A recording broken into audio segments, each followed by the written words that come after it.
Tonight, one woman's story about the deplorable housing conditions on a North Carolina military base. Conditions she believes are behind her children's serious health issues. She testified before a closed-door hearing, so her story is now part of a congressional investigation into privatized housing on bases around the country.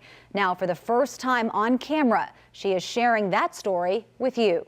We did the ultrasound. They told us it was a boy. We were excited. At Heather Beckstrom's 20-week ultrasound, she received shocking news. He has a cleft. He has a cleft lip, a cleft palate, and it's quite substantial. What Beckstrom didn't know is that this was just the beginning of the heartbreak that started after they moved to Fort Bragg. When we got there, he said it's an old house. They gave us this pamphlet that said you're going to have lead paint. The they she is referring to is Corvius, one of many private companies that provide housing for 700,000 families at 100 bases across the country. Those companies now at the center of a major congressional investigation that includes thousands of cases of respiratory and chronic illnesses linked to exposure to black mold, asbestos, lead poisoning, and rodent infestations. So when did you start noticing issues with housing? About 2 weeks later, our house flooded. The water was coming out of the downstairs toilet, so it was untreated sewer water that was flooding the house. Up to 4 inches of water. Heather called Corvius. And they didn't wash the carpet, they just sucked the water out, and they sucked it off the floor. They put a small fan in, and then they left. Heather told investigators Corvius did the same thing the next time she called them about the problem,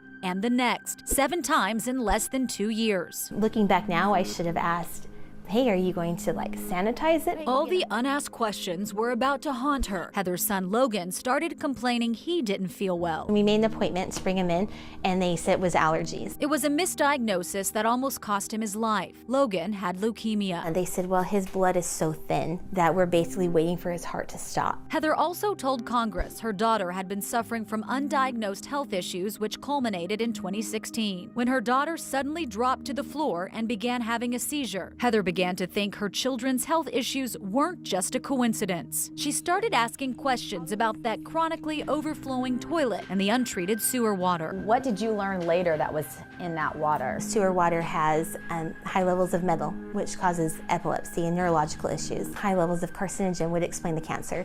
High levels of mutagens, which would cause birth defects. Heather does not have medically conclusive statements from doctors that identify causes for the ailments suffered by her family. No doctor can go on and say that's definitely what caused your problem. But any more answers are now gone with the house, which has since been torn down. It wasn't until the Military Family Advisory Network conducted a survey of families, sparked by a Reuters investigation, that Heather began sharing her experience. I just mass email, sent it out to all these different addresses.